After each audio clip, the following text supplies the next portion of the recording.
Assalamualaikum warahmatullahi wabarakatuh.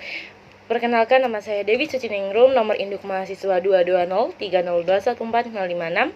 Saya di sini akan mempresentasikan hasil PPT saya dengan materi jaminan hak konstitusional warga negara dalam Undang-Undang Dasar Negara Republik Indonesia 1945. Konstitusional secara garis besar, konstitusi memuat 3 hal, yaitu pengakuan hak konstitusional, struktur ketatanegaraan yang mendasarkan, dan pemisahan atau pembatasan kekuasaan. Dapat disimpulkan bahwa keberadaan konstitusi adalah sebagai hukum tertinggi dalam suatu negara. Konstitusional berbeda halnya dengan HAM, yang sifatnya masih sangat universal. Hak-hak itu diantaranya dicantumkan dalam pasal 27, 28, 29, 32, dan 34.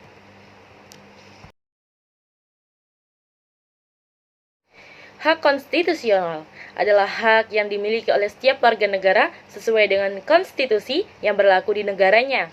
Keberadaan hak konstitusional merupakan bagian dari hak asasi manusia yang dijamin pemenuhan dan perlindungannya dalam konstitusi negara. Hak konstitusional dibagi menjadi 3, yaitu tanggung jawab negara, hak warga negara, dan hak asasi manusia.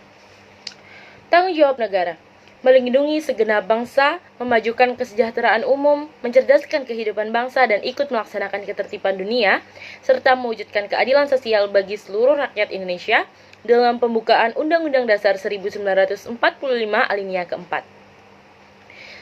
Bumi dan air dan kekayaan alam yang terkandung di dalamnya dikuasai oleh negara dan dipergunakan untuk sebesar-besar kemakmuran rakyat. Pasal 33 ayat 3. Fakir miskin dan anak-anak yang terlantar dipelihara oleh negara. Pasal 34 ayat 1. Negara bertanggung jawab atas penyediaan fasilitas, pelayanan kesehatan, dan fasilitas pelayanan umum yang layak. Pasal 34 ayat 3. Hak warga negara dalam pasal 26 Undang-Undang Dasar 1945. Yang pertama, yang menjadi warga negara ialah orang-orang bangsa Indonesia asli dan orang-orang bangsa lain yang disahkan dengan undang-undang sebagai warga negara. Kedua, penduduk ialah warga negara Indonesia dan orang asing yang bertempat tinggal di Indonesia. Dalam pasal 27 Undang-Undang Dasar 1945, yang pertama, segala warga negara bersamaan kedudukannya di dalam hukum dan pemerintahan dan wajib menjunjung hukum dan pemerintahan itu dengan tidak ada kecualinya.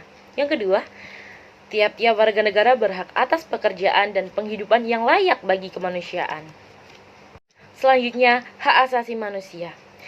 Seperangkat hak yang melekat pada hakikat dan keberadaan manusia sebagai makhluk Tuhan Yang Maha Esa dan merupakan anugerahnya yang wajib dihormati, dijunjung tinggi, dan dilindungi oleh negara, hukum, pemerintah, dan setiap orang demi kehormatan serta perlindungan harkat dan martabat manusia dalam Undang-Undang Nomor 39 Tahun 1999 tentang Hak Asasi Manusia. Prinsip HAM. Yang pertama ada universalitas, yaitu hak asasi manusia harus diberikan kepada semua orang tanpa terkecuali. Yang kedua, tidak terpisahkan. Hak asasi manusia tidak terpisahkan dan saling tergantung, yang berarti bahwa untuk menjamin hak-hak sipil dan politik, pemerintah juga harus memastikan hak-hak ekonomi, sosial, dan budaya, dan sebaliknya. 3. Partisipasi. Setiap orang yang memiliki hak untuk berpartisipasi dalam proses pengambilan keputusan mengenai perlindungan hak-hak mereka. Yang keempat, akuntabilitas. Pemerintah harus membuat mekanisme akuntabilitas terkait dengan upaya penegakan hak asasi manusia. Yang kelima, transparansi. Keterbukaan tentang semua proses informasi dan pengambilan keputusan yang berkaitan dengan penjaminan hak-hak warga negara. Dan yang keenam, non-diskriminasi. Hak asasi manusia harus dijamin tanpa diskriminasi atas dasar pertimbangan apapun. Undang-Undang Nomor 39 Tahun 1999 tentang HAM.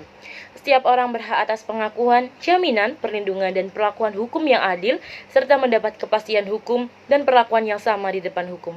Setiap orang berhak atas perlindungan hak asasi manusia dan kebebasan dasar manusia tanpa diskriminasi. Sekian pemaparan materi dari saya. Apabila ada kata yang kurang berkenan, mohon dimaafkan. Wassalamualaikum warahmatullahi wabarakatuh.